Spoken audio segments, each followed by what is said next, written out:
Olá pessoal, vamos hoje fazer uma peça que também chama-se suporte duplo, tá lá no Moodle.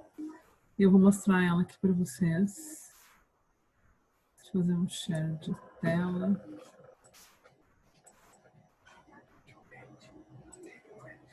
Que é essa aqui. Ops, essa aqui. Essa peça aqui, ó, ela é bem simples porque ela tem duas partes que se repetem, né? Uma parte que se repete duas vezes e a gente faz ela bem, com bastante agilidade. Eu vou começar por esse cilindro, que na verdade é um cilindro adicionado a uma peça, um paralelepípedo, né, um prisma. E vou iniciar então lá aqui no AutoCAD. Quando a gente abre o AutoCAD, ele aparece assim, né? Eu tenho interface 2D aqui. Então eu vou lá embaixo, ó, no canto inferior direito, para mudar para 3D Modeling. Clico lá e minha interface altera completamente. Agora eu posso digitar, fazer 3D com mais facilidade. Aqui embaixo tem a linha de comando, ela fica aberta, eu gosto que ela fique fixa, né? Ela fica se movimentando, então eu pego, ó, vou fazer de novo. Eu pego por aqueles pontinhos à esquerda e empurro para baixo e ela fica fixa na interface. Aqui, onde está escrito top, eu gerencio as vistas, então eu vou usar a SW isométrica, que eu gosto já de começar meu desenho 3D no plano e vendo os eixos coordenados. Bom, vamos lá dar uma olhada na nossa peça. É um tirante em cruz, na verdade, eu chamei de suporte duplo, vou mudar o nome lá no Moodle. E eu vou desenhar primeiro, então, esse cilindro que tem aqui, ó, raio de 30. Observe, sempre que eu tenho uma peça em que há indicativo de raio, é porque a circunferência não está completa, é um arco. Quando eu tenho aqui, mesmo sendo um furo passante, eu tenho que cortar, evidentemente, e eu tenho a dimensão de diâmetro, porque é um círculo completo. Então, eu vou lá fazer um cilindro de raio 30 e altura 20. Aqui, cilindro. Cliquei lá, qualquer ponto, e aqui eu digito 30 de raio, a altura é... Eu vou sempre com o meu mouse em direção à parte superior da tela, para marcar a altura positiva em Z. Digito só o valor 20 e ele já mostra dessa forma em modelo de arame. Para alterar isso, eu venho aqui na direita, na esquerda, perdão, e troco. Ó. Eu gosto de usar o X-Ray porque eu enxergo as arestas lá atrás. Bom, agora eu vou fazer um box, então eu vou lá no mesmo lugar onde eu peguei o cilindro e pego o objeto box. E ele pede na linha de comando um ponto inicial.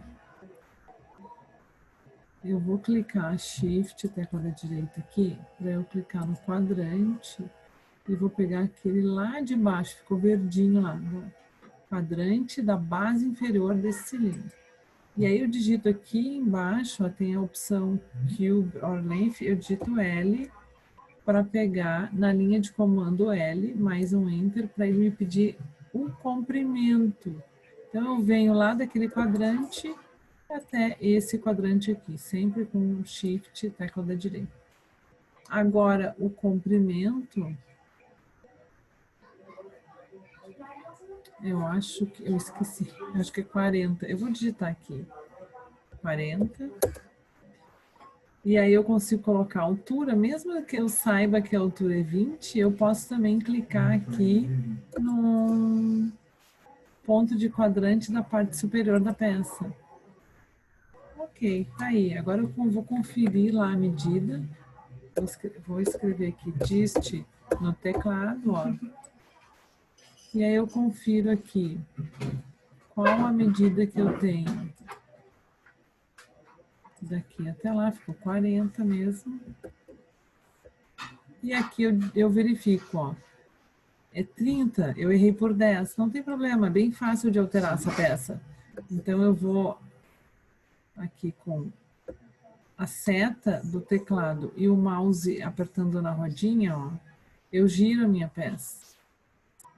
Porque eu quero pegar essa face e empurrar um pouquinho. Eu faço isso com o Press Pull, esse comando que está aqui. Então, clico aqui. Quando eu chego próximo, não estou clicando em nada. O Press Pull, ele consegue reconhecer e transformar linhas em planos. Linhas que estão coplanares, ele separa como planos. Quando chegar aqui no plano que eu quero, aí eu clico. Então, para o lado da direita da tela é puxar e para o lado da esquerda é empurrar. Eu direciono para o lado da esquerda e digito 10. Está lá a minha peça. Então, Enter. Vou voltar lá para minha SW isométrica. Eu prefiro, porque eu sempre vou ter o XYZ no local correto, e isso significa que os extrudes vão sair certos. E agora eu vou somar essas duas peças, unir, na verdade, está lá, union. Então, eu clico aqui, nessa mais essa, e dou um Enter. E vou fazer o furo passante, aquele que é o furo de circunferência cilíndrica completa, né? Que tem a indicação de diâmetro. Quando eu me aproximar da linha inferior, tá vendo lá que eu tô na... O mouse está aproximado da linha inferior da face desse cilindro, dessa figura. Eu clico porque já está aparecendo lá o ícone de ímã de centro. Então, primeiro, de novo, né? Primeiro eu acionei o comando cilindro. Depois eu só me aproximo da line, ele pergunta qual é o ponto de base do raio. Eu me aproximo da base para verificar se o meu ímã de centro está ligado. E ele estava. E aí eu venho aqui e aí, quando eu clico, né, ele já vai para o ponto certo. E aí ele pergunta lá embaixo, qual é o raio? O raio é 10, né? Diâmetro 20, raio 10. E aí ele vem até a parte superior dessa peça. É só eu clicar aqui, onde aparece um ímã de parte superior, que está ok. Agora eu posso fazer subtract, que está aqui, ó. E o subtract funciona assim, eu indico qual é a peça de quem eu vou subtrair. Então, primeiro a maior, eu dou um Enter, e depois a menor, e dou um Enter. Se eu fizer aqui, ó, a seta mais a rodinha do mouse pressionada, eu percebo que houve a furação. De novo, eu fico sempre querendo voltar para a vista isométrica mesmo. Lá na parte entre as duas peças, essa peça já está pronta, eu vou só virar ela e girar depois, não faço mais ela. Vou fazer essa peça de centro aqui, que nada mais é que um box com 20 de espessura, 60 por 60. Então, venho lá de novo onde está o cilindro, clico em box, chego lá embaixo, ele não está reconhecendo a parte inferior lá. Specify o center. Então, sempre tem, eu vou clicar aqui e vou pedir L para ele perguntar qual é o comprimento. O comprimento vai daqui até lá. Agora ele reconheceu, apareceu o ímã de endpoint lá. Qual é a espessura, né? É 20, eu posso digitar. E a altura é 60. Então, usei aquele desenho para fazer a base do meu novo desenho. 60. Ok, está praticamente pronta essa peça. Agora eu só vou mover, então M, no teclado mesmo, dou um M, aparece meu comando Move. Eu vou mover essa peça do midpoint dela, daquela parte, dessa face aqui, ó, até o midpoint dessa peça aqui, dessa face, daquela aresta, na verdade. Então, clica aqui, dá um Enter, qual é o ponto inicial de movimento. Com Shift, tecla da direita, eu só clico e depois solto, que aparece esse box de ímãs. Eu clico em Midpoint. Clico lá e venho até aqui de novo, ó. Shift, tecla da direita. Midpoint da onde? Dessa aresta aqui. Beleza. Agora eu vou fazer um mirror. que eu vou espelhar essa parte cilíndrica aqui para o outro lado e depois, então, fazer um rotate. O mirror está aqui no quadro de comandos Modify. Eu clico na peça, ele precisa de um eixo de rotação.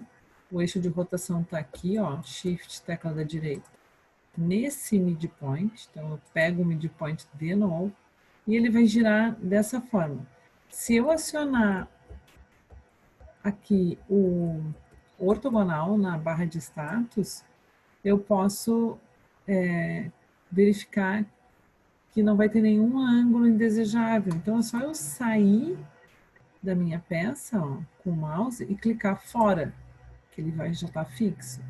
Eu preciso de um clique e um Enter nesse comando, porque ele sempre pergunta se eu não quero deletar a peça de onde eu fiz o mirror. Normalmente a gente não quer. E agora eu vou fazer um Rotate 3D. O Rotate 3D é muito engraçado, porque há muitas versões está errada essa tabela, essa quadro de interação do comando. Esse aí é o comando de Rotate 2D. O Rotate 3D aparece como um desenho de molécula. Eu clico na peça que eu quero desenhar, dou uma barra de espaço e aparece esse desenho de molécula. Que representam as três cores, representam os três eixos. Eu não estou clicando em nada, eu só cheguei perto, elas se iluminam. Ó. Eu quero girar com relação ao eixo X, certo? Então, eu vou clicar nesse eixo. O meu ortogonal já está ligado, então facilita, né? Eu dou um zoom out para eu não ter que, sem querer, não clicar em um ímã no desenho pré-definido ali, por acaso eu me aproximo. Eu simplesmente saio de perto e direciono o mouse quando eu vejo que a figura está na posição que eu quero e clico. Esse comando precisa sair com ESC. É um dos poucos que eu conheço que precisa sair com ESC. Está pronta a minha peça, só falta agora eu fazer a união, que é esse comando aqui. Clico lá e seleciono os três objetos que eu quero unir, com um Enter, a peça ficou pronta. Agora eu venho aqui no X-Ray e mudo o Upper Shade with Edges, para eu enxergar a peça agora só com os meus as faces e as arestas. Tá perfeito, acabamos essa peça. E em breve a gente vai entender como fazer o desenho técnico dessas peças que estão sendo colocadas aí no Moodle. Um abraço, galera, e até breve.